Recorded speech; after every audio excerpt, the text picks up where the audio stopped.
So now I'm going to talk about flow archetypes. I give them that name, the word archetypes, but I guess how you could describe them is saying what are your strengths for finding flow? Where are you most likely to get your the most flow and the biggest benefit? What is your high, your release? And this information I got from the Flow Genome Project website by doing the survey and finding out what my archetype was. They then send you a document, a PDF with information on all the archetypes. And when you do the survey, they put you into one category. And there are 4 categories, and I'm going to talk about all 4. And I do feel like I have similar. I think that I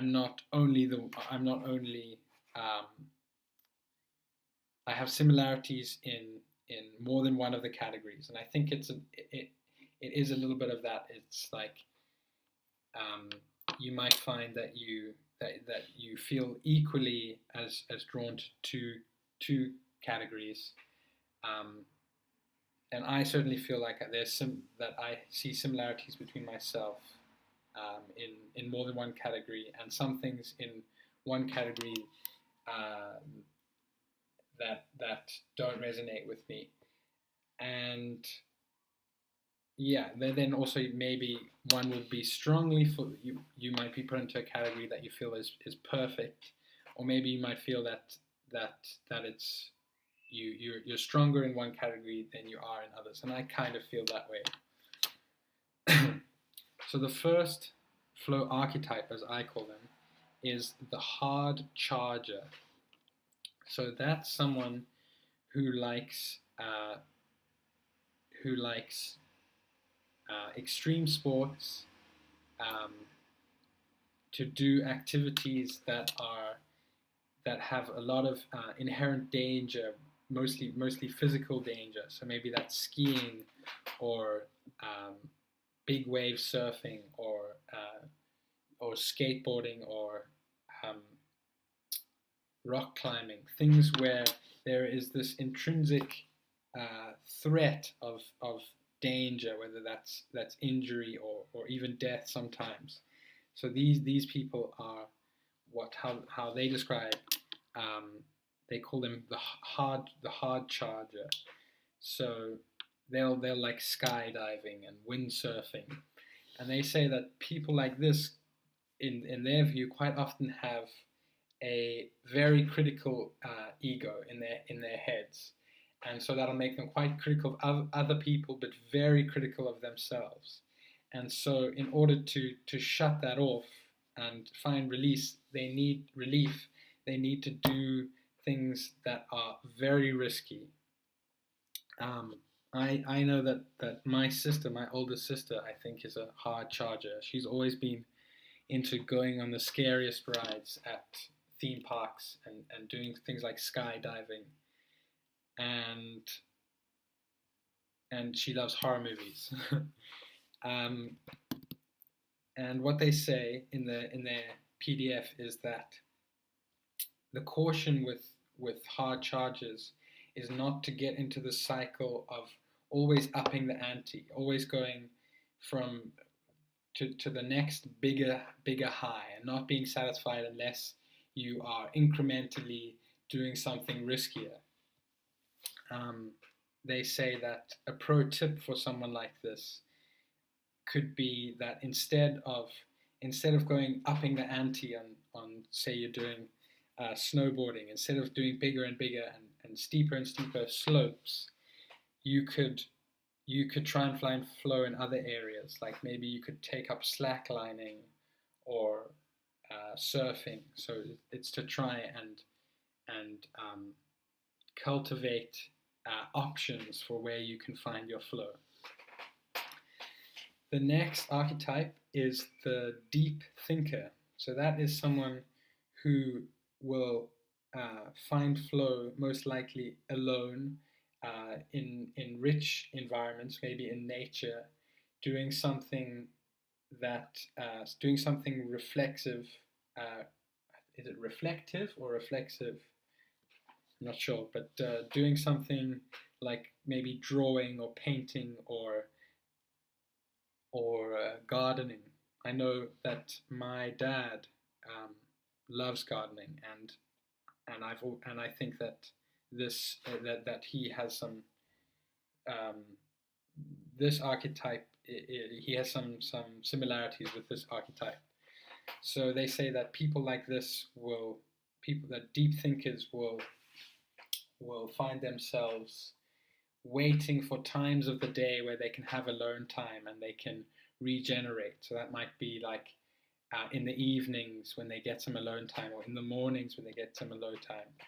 And I kind of feel like I have some similarities with this archetype.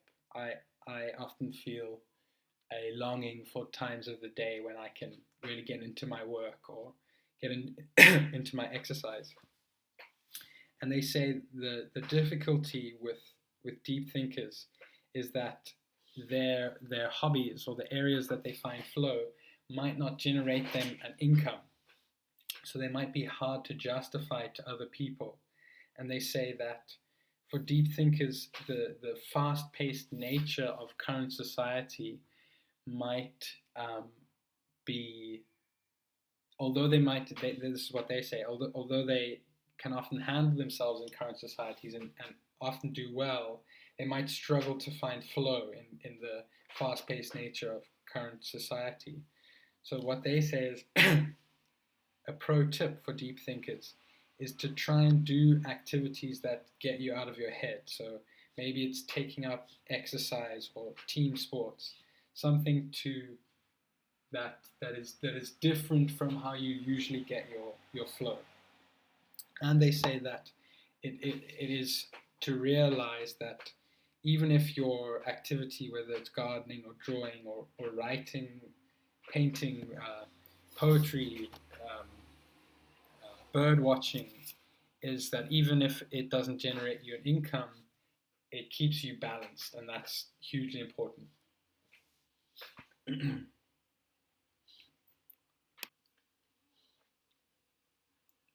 So the next flow archetype is what they call the flow goer. So that's someone who you can tell um, that flow is a priority in their life. They probably wear clothes that indicate that they like to do yoga or meditation or ecstatic dancing or trance dancing. Someone that you might call a hippie these days. Um,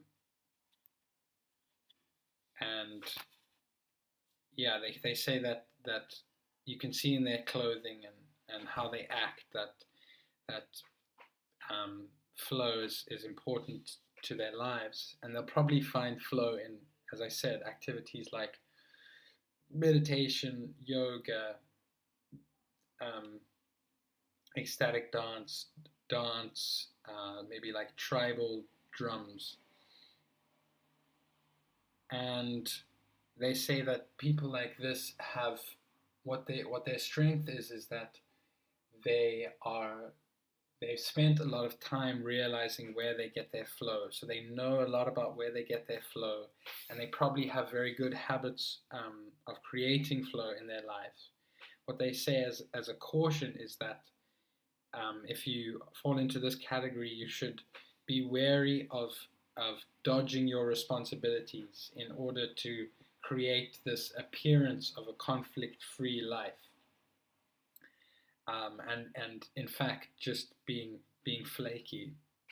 They say that a pro tip for someone who might fall into this category would be to get very good at doing your at at um, at doing your admin, at um, following through on your responsibilities, getting good at doing your finances, so that when you go into your flow states that you're already good at cultivating, you don't have these other things to worry about. You know that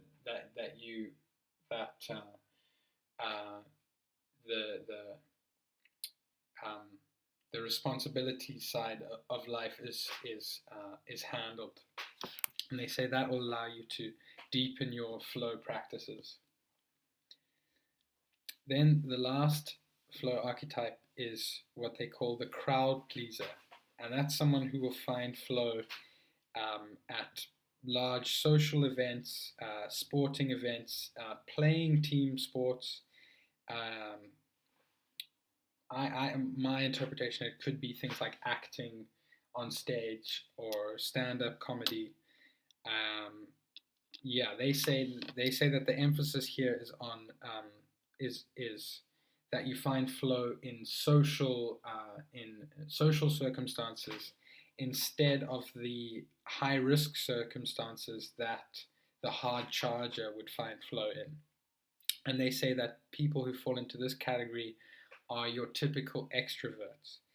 And this is interesting for me because when I did the test, I got put into the category of crowd pleaser, and I feel like there are a lot of things that are true, that hold true for me about this category. I know that when I was in high school and um, and the last few years of elementary school, I found a love for acting on stage, and that the feelings that I had while acting for me were the first thing I remembered when I started to learn about flow.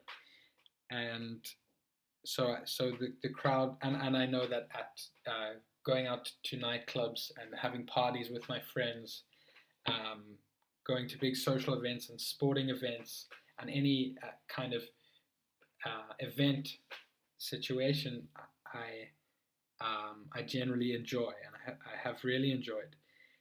But I don't consider myself a typical extrovert. I also have, as I said earlier, I feel like I I I long for the times of the day when I can spend time by myself, really getting into my work or my exercise.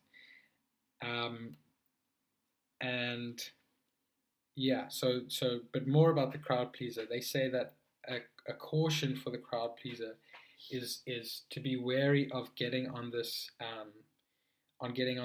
hedonistic treadmill of more is more and more and more and more and more, in the hope of recreating the highs you once felt. So beware of becoming a Facebook junkie, or going out all the time in search of those highs, of those rare highs that you once had.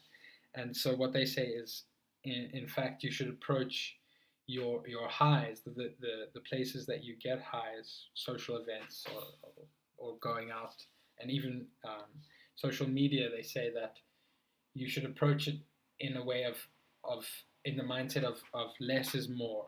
So choosing who you spend your time with and when you go out more carefully, and because you don't do it as often, you may find that you enjoy it more the times that you do it.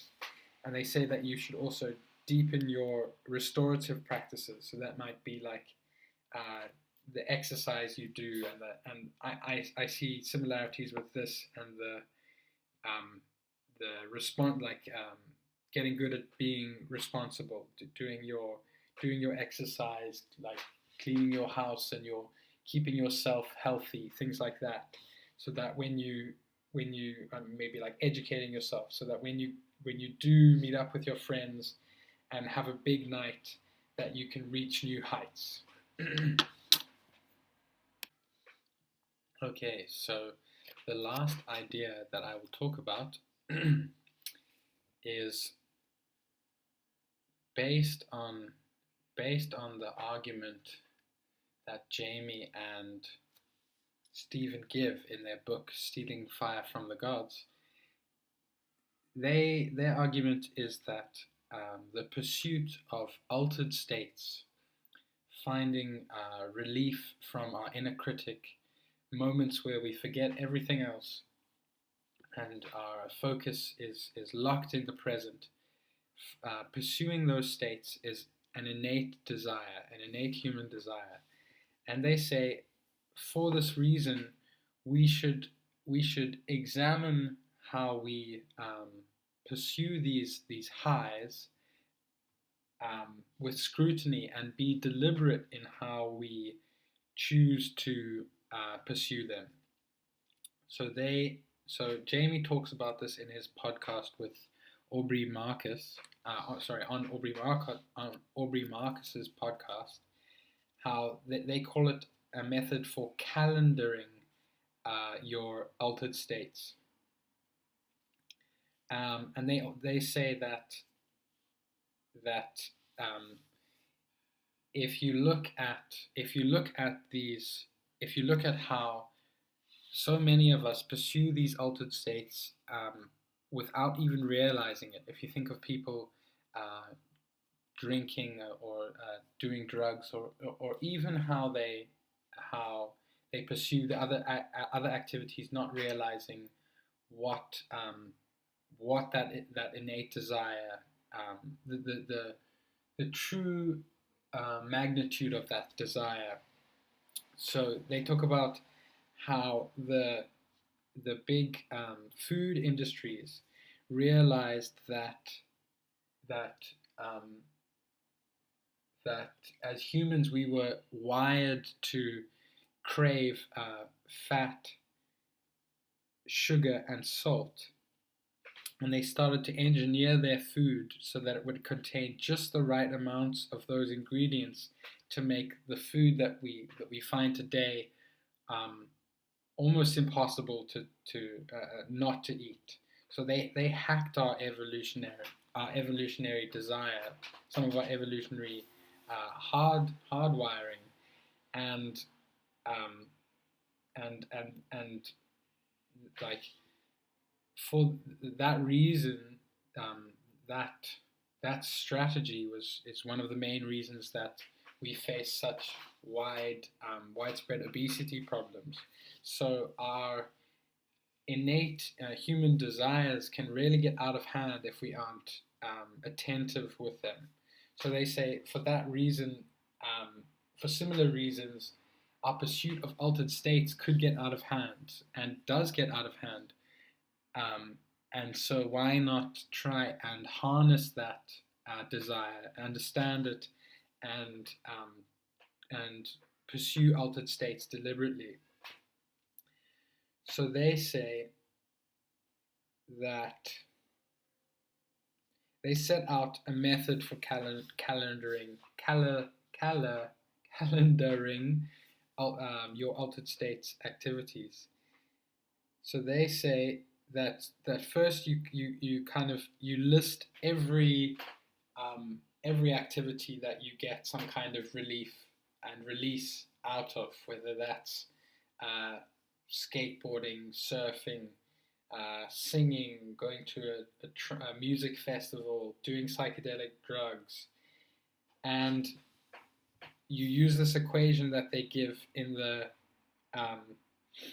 their book, which is the value of that state is equal to the time it takes multiplied by the reward you get. So like the deepness of the flow state that you could achieve divided by the risk of doing it. So the risk is risk of injury, social risk of death, and you use that equation to make a hierarchy of these activities and the value of these activities, and then you take that list that you have made, and you separate those activities into what you should do daily, what you should do weekly, what you should do monthly, seasonally, and annually.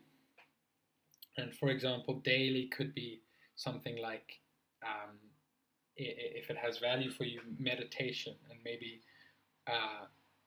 weekly could be like maybe seeing your friends, or taking the day off to spend time with your family, and they scale it not exactly like this, but they say that your daily activities can maybe take 10 to 15 minutes to half an hour, and the weekly activities can maybe take 2 hours of your time, and the monthly a whole day of your time, and seasonally a few days, and the annually a whole week, so that you're kind of scaling up on how much time you spend on your altered states activities. And they say that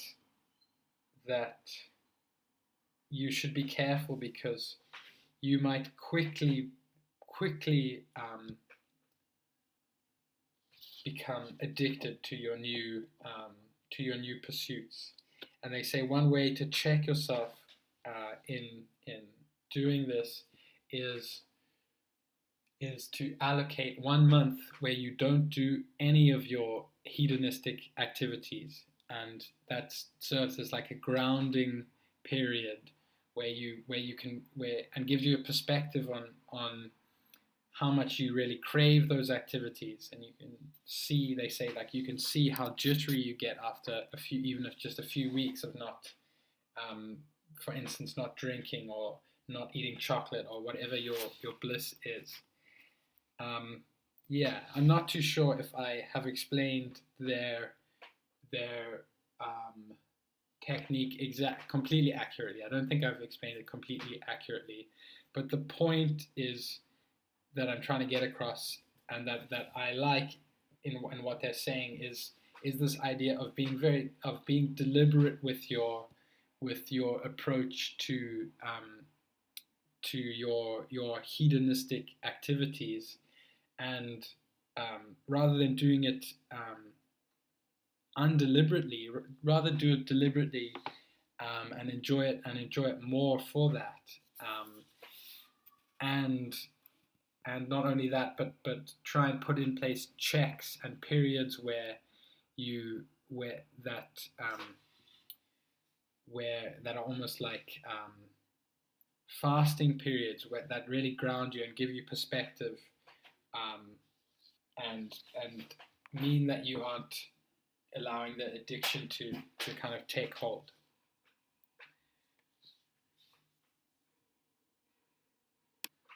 Okay, so that was my video presentation on the topic of flow.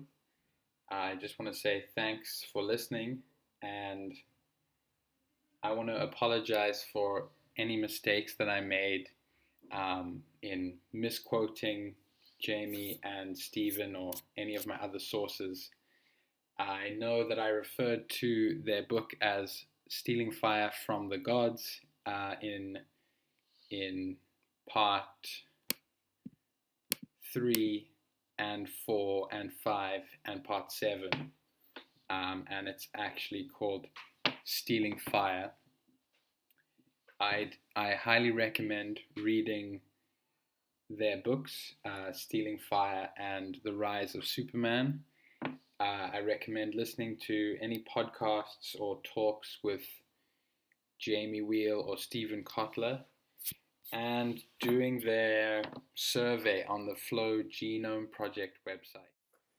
I found the survey very helpful in thinking about what kind of activities and what kind of work I get the most out of and enjoy and feel my best in. Yeah, so thanks again, and hopefully I'll see you soon.